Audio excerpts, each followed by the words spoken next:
Till death do us discard. The word discard is well known in the lexicon of the narcissistic world. It forms one of the four cornerstones of the narcissistic embrace: the seduction, the devaluation, the discard, and the hoover. Discard brings with it a sense of finality, the impression that we have extracted everything we can from you, and that we are finally done with you. You have served your purpose, and we no longer have any use for you. I do not regard discard as an accurate description at all. We certainly toss you aside with no concern for your well-being or emotional state. We suddenly stop communicating with you. You cannot contact us as we vanish, walking off the face of the earth. If you receive some kind of half-baked explanation, then you ought to consider yourself as lucky to receive even that. We are, however, never done with you. The discard, as such, is a temporary cessation to the dance that you and I engage in. I have detailed elsewhere the main reasons why we discard you, and chief among them is the fact that we have acquired a new toy. You are old, stale, and no fun anymore, so you are left at the bottom of the toy box, as we become infatuated with our new shiny and glittering toy. Of course, your discard is not permanent. Once I selected you, you had a role to fulfill for the rest of your life when it comes to me. You have no choice, so far as I am concerned, in respect of this role. I assigned it to you, and I regard you as obligated to carry it out forever. I may decide that I require you again for the purposes of triangulation. I may want the new primary source to pump out even more positive fuel, because they feel threatened by your reappearance. Like some corpse, we resurrect you in order to unnerve the new primary source. We will hoover you and tempt you with the prospect of winning our favor once again.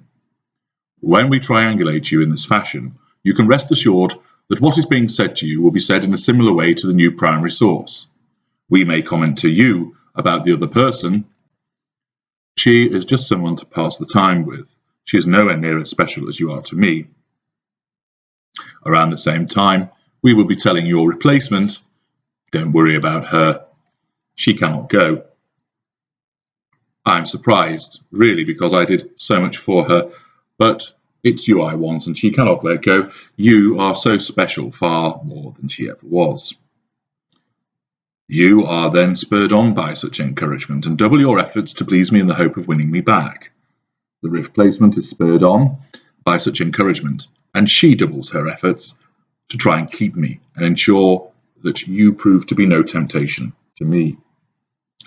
We will bring you back if the new prospect turns out to be less effective than we first thought. We may decide that they need to be consigned to the scrap heap quicker than usual, and therefore we will turn to somebody that we know. You. We already know all about you. We know how you will react, and therefore it is far easier to return to you and hoover you than seek someone new. This has the added benefit that the passage of time will have allowed you to recover from our abuse, but also the longing that we imbue in you when we discard will continue to gnaw away at you. And thus, when we have decided we have ended the discard, you are easy to hoover. We may be utterly delighted with your replacement, but we decide that we will end your discard in order to punish you further. At this stage, we have no interest in engaging in a romantic and intimate fashion with you again. The person that replaced you serves that role most effectively. No, instead, we want to punish you.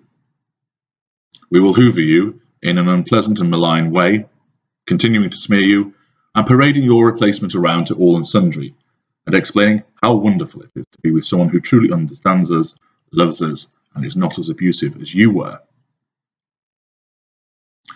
We may toss you aside and come nowhere near you for weeks, months, and even years. We know that the nature of this discard is such that no matter how hard you try, you do remain vulnerable to being sucked back in. This is because you have not been able to cope with the ever-presence we create, and your frequent reminders of the golden period. It is also because you want answers finality, and understanding. And because we flounced off the face of the earth, you did not get those things, and the desire to receive them remains strong even years later.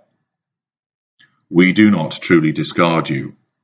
We push you to one side, but you serve many purposes afterwards. You recover, so your fuel provision increases again. You are the provider of both positive and negative fuel dependent on how we hoover you. You will be needed for the triangulations that we wish to deploy. This cycle of picking you up and putting you down again, as and when suits us, is one that will go on and on until such time as you decide to break the pattern of discards and escape instead. Of course, when you try to escape us, we do not regard this as ending our binding arrangement. You are misguided, perhaps listening to the biased voices of others which is affecting your judgment. You, in our minds, do not get to choose when the arrangement ends. All the way through our lives, we will use you and then push you to one side before coming back again at some future point. If you allow us the means of contact by drifting into our sphere of influence again, then we will hoover you, because the opportunity is too good to pass up. You are then drawn in, the cycle commences once more, you are devalued, and a further discard will happen.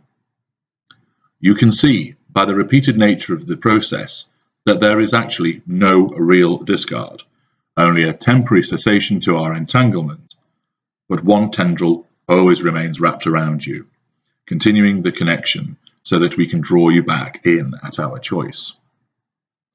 Even if you take steps whereby you expose us for what we are or reveal us to other people who accept what you say, we will withdraw to lick our wounds. But this is temporary also. We still want your fuel. After all, we chose you in the first place. And hoover fuel is especially delicious. We also may have a desire for revenge. We may not resume matters in a benign method when this happens, and instead opt for the malign approach in order to extract fuel, but the entanglement will begin again at some future point. We appear to throw you to one side, but we will come back. Rest assured that this will happen repeatedly, and even if you think the nature of the discard was so harsh, so savage, and seemed final, it was not. We will return if we are able to, and do it all again. The only true discard of our toxic entanglement is when one of us dies. Only then is there finality.